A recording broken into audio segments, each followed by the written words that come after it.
이별은 새로운 시작이다. 중화리. 위아래 치우치지 않고 중심을 잘 잡은 이별은 으뜸으로 길하다. 이 궤는 위와 아래가 모두 불의 형상을 갖추었다. 이는 서로 의지하여 타오르는 불을 상징한다. 주역에서 이 궤는 바른 정도로 나아가면 이롭고 형통하다. 유순하고 성실한 앞말을 기르는 형상이라고 했다. 우리가 일반적으로 불 하면 떠오르는 이미지와 다르게 불의 성질은 유순하고 성실하다. 쉬지 않고 타오르면서 온기를 뿜는 불을 보고 있으면 저절로 생명이라는 단어가 떠오르는 이유도 그래서다. 요즘에는 불의 유순함, 성실함이 힐링의 수단이 되기도 하는데 근래 유행하는 불멍도 그중 하나이다. 불멍은 말 그대로 불을 보면서 멍하게 시간을 보내는 취미를 뜻한다. 캠핑족 사이에서 시작된 유행인데 사실 불은 걱정과 스트레스가 머리에 가득 찬 사람에게 필요한 치료제이다. 그래서 그 옛날 선조들이 불을 가까이 했다. 우리의 전통 가옥 구조를 보면 집마다 아궁이와 온돌이 갖춰져 있다. 내가 어릴 때만 해도 시골에는 아궁이, 온돌이 흔했는데 도시 생활을 시작하면서 이 좋은 불을 가까이 할 일이 없어 가장 아쉽다. 할 수 없이 귀농한 친구의 집에 갈 때마다 아궁이로 직행한다. 소위 말하는 불멍을 하면서 쉬기에는 이보다 좋은 장소가 없다. 이 사람아, 불때로 여기 왔나? 친구의 타박에도 불멍은 계속된다. 소나무 장작이 불을 만나면 불길이 활활 타오른다. 그 광경을 보고 있으면 몸이 따끈해지다가 가슴까지 뜨거워진다. 따뜻한 기운 덕분에 몸 깊숙한 곳에서 생명이 차오른다. 마치 아픈 곳이 낫는 듯하고 걱정이나 스트레스도 불의 기운과 함께 날아가는 기분이다. 나중에는 불과 불이 만나서 서로 의지하며 더 큰 불이 된다. 나는 아예 아궁이 앞에다가 자리를 잡고 앉아서 타들어가는 장작불을 바라봤다. 눈을 감고 숨을 마시면 인공의 향이 흉내낼 수 없는 내음이 가득하다. 나무 타는 연기와 냄새는 오래된 기억을 불러온다.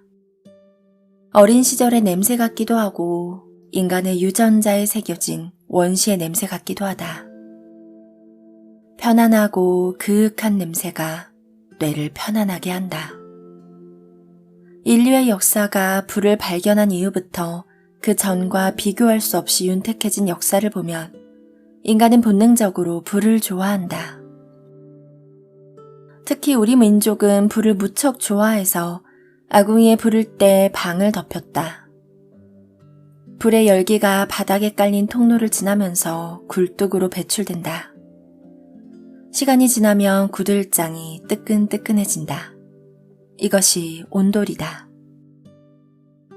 온돌은 한민족의 고유한 문화라서 옥스퍼드 영어사전에도 온돌이라고 표기돼 있다.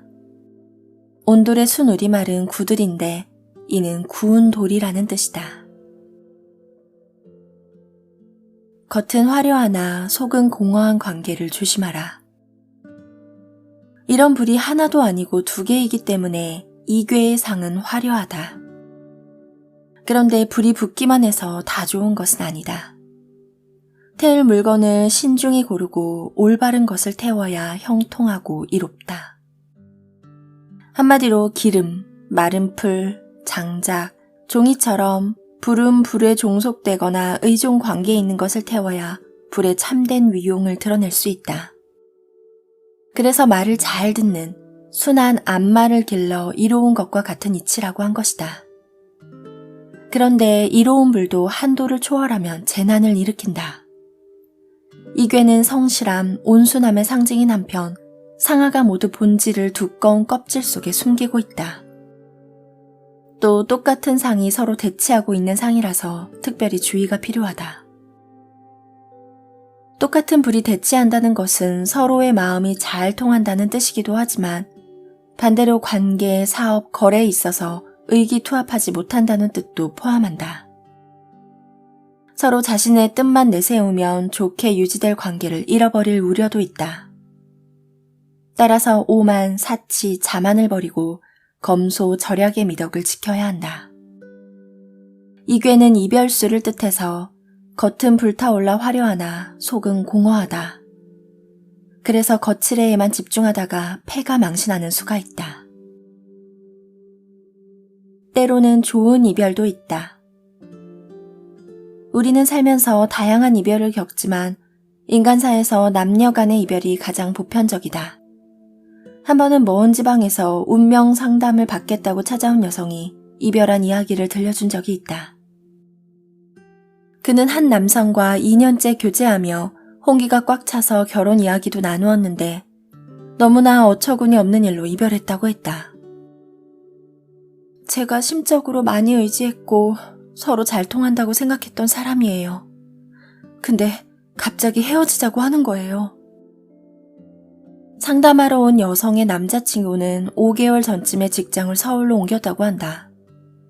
거리상으로 많이 멀어졌는데 그때부터 남자가 이 여성에게 소홀하기 시작했고 둘이 만나는 횟수도 줄었다. 한 달에 3번을 만나다가 2번이 되고 한 달에 겨우 1번 만날까 말까 하다가 아니나 다를까 이별 통보를 받았다고 한다. 상담을 청한 여성은 그 남성과 다시 만날 수 있는지 그리고 자신이 결혼을 언제쯤 할 수 있는지 궁금해했다. 그 여성의 처지가 안타깝지만 남자의 사주가 한 여자로 만족할 수 없는 인물이었고 다시 돌아올 가망도 없었다. 여성이 상담하러 온 시점에서 보면 결혼의 운은 이미 지나갔고 3년 뒤에 다시 운이 강하게 들어올 운명이었다. 그때까지는 급하다고 아무 남자나 만나지 말고 차분하게 기다리며 좋은 남자를 알아볼 안목을 기르라고 조언했다. 그런데 이제 막 이별을 겪어서인지 헤어진 남성을 못 잊어서인지 여성이 갑자기 울음을 터뜨리더니 그칠 줄 몰랐다. 그때 그 여성에게 진정으로 필요한 건 3년 뒤에 결혼의 운이 따른다는 냉정한 조언이 아니라 당장 이별의 아픔을 달래줄 수 있는 따뜻한 말 한마디일 거라는 생각이 들었다. 그러지 말고 그런 죽일 놈이랑 잊어버려요. 네? 갑자기 자기 애인이던 사람을 죽일 놈이라고 칭하자 여성이 깜짝 놀라서 울음을 그쳤다. 결혼 이야기까지 오갔던 사이에 몸이 멀어졌다고 마음조차 멀어져서 헤어지자고 하는 놈 때문에 울 이유가 있어요? 평생 의지하고 살 남자가 못 되니까 헤어진 걸 천운으로 여기세요. 그래야 더 좋은 배우자가 나타납니다. 어떻게 해도 울음을 그치지 않을 것 같아서 꺼내든 카드이긴 하지만 효과가 없지 않았다. 단순히 변심해서 떠난 남자를 죽일 놈이라고 한 건 미안하지만 상담을 청한 이의 마음을 달래주는 것도 운명 상담의 역할 중 하나라 생각한다. 우리 인생에서 좋은 이별이란 귀하고 드물다. 그런데 50대쯤 되면 이별이 한결 수월하긴 하다.